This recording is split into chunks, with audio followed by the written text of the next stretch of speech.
Oi, gente. Quando a gente fala em Egito Antigo, quase sempre a imagem é de pirâmides, faraós, né? Aquela coisa grandiosa. Exato. Mas hoje a gente vai um pouco além desses monumentos. Sim, a ideia é mergulhar nos detalhes do dia a dia, das crenças, que mostram um lado assim bem mais rico e até surpreendente dessa civilização. Isso, vamos explorar como a geografia peculiar deles, a escrita, as práticas cotidianas revelam uma sociedade, super engenhosa, muito complexa, desvendar uns fatos fascinantes sobre como eles viviam e pensavam. Legal. Então, para começar, acho que não dá para falar de Egito sem falar do Nilo, né? Era tudo. Fundamental. A geografia era muito marcada por isso. Tinha a Kemet, que era a terra preta, né? A faixa fértil, bem estreitinha. E do lado já era a Dashred, a Terra Vermelha, o deserto imenso.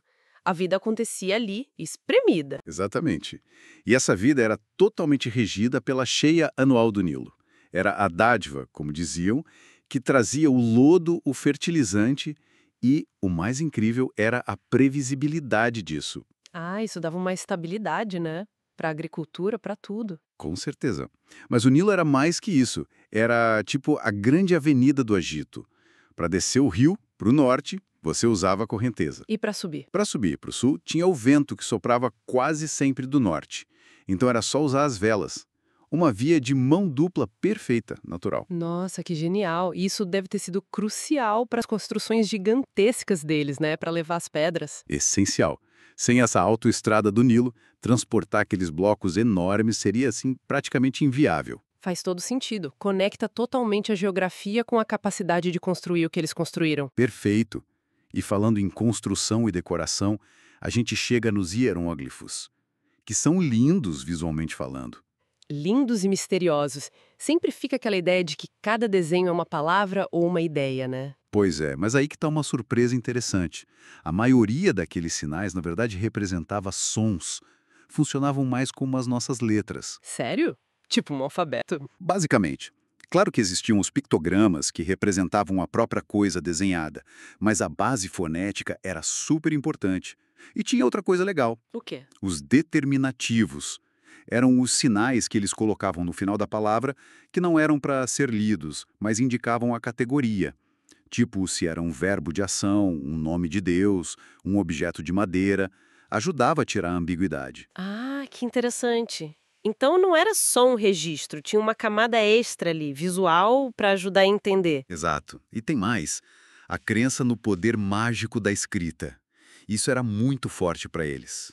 Como assim? Poder mágico? Acreditavam que escrever algo, tipo o nome de uma pessoa numa tumba, garantia que ela continuasse existindo, sabe? Mesmo depois da morte. Nossa. E aquelas listas de oferendas que a gente vê nos túmulos? Não era só um lembrete.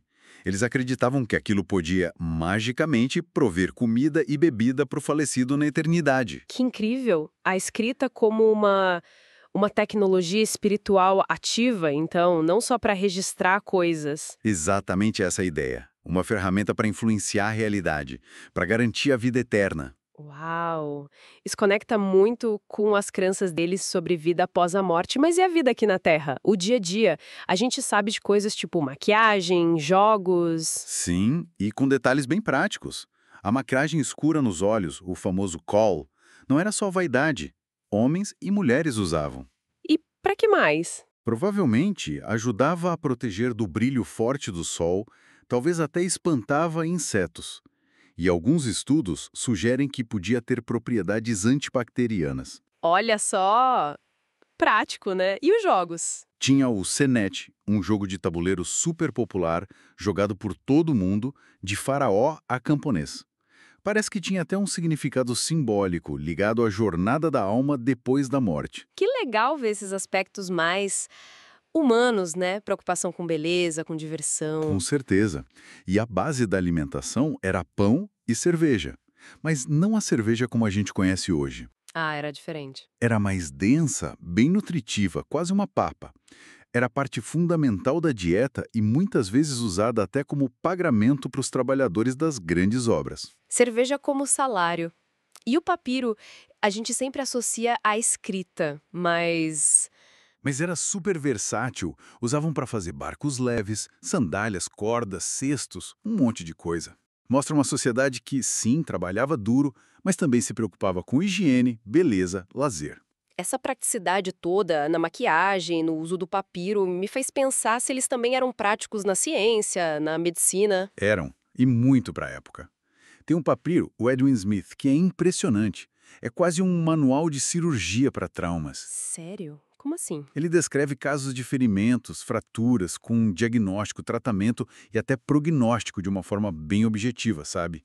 Quase sem apelar para magia, o que é raro. Que moderno, de certa forma. E tem outro, o papiro Ebers, que tem centenas de receitas médicas, mostrando um conhecimento enorme de plantas, minerais para fazer remédios. E funcionava. Olha, a arqueologia mostra que sim, em muitos casos. A gente encontra ossos com fraturas que claramente foram tratadas e cicatrizaram direitinho. Evidência de cirurgias que deram certo. Fascinante! Mas essa medicina mais científica convivia com a magia, né? Não eram coisas separadas para eles. Pelo visto, não. Parece que viam como abordagens complementares. Usavam tanto a observação e a experiência quanto os rituais e encantamentos para lidar com as doenças e o mundo. Eram ferramentas diferentes para a mesma caixa. Entendi. E a astronomia? Também era prática? Extremamente.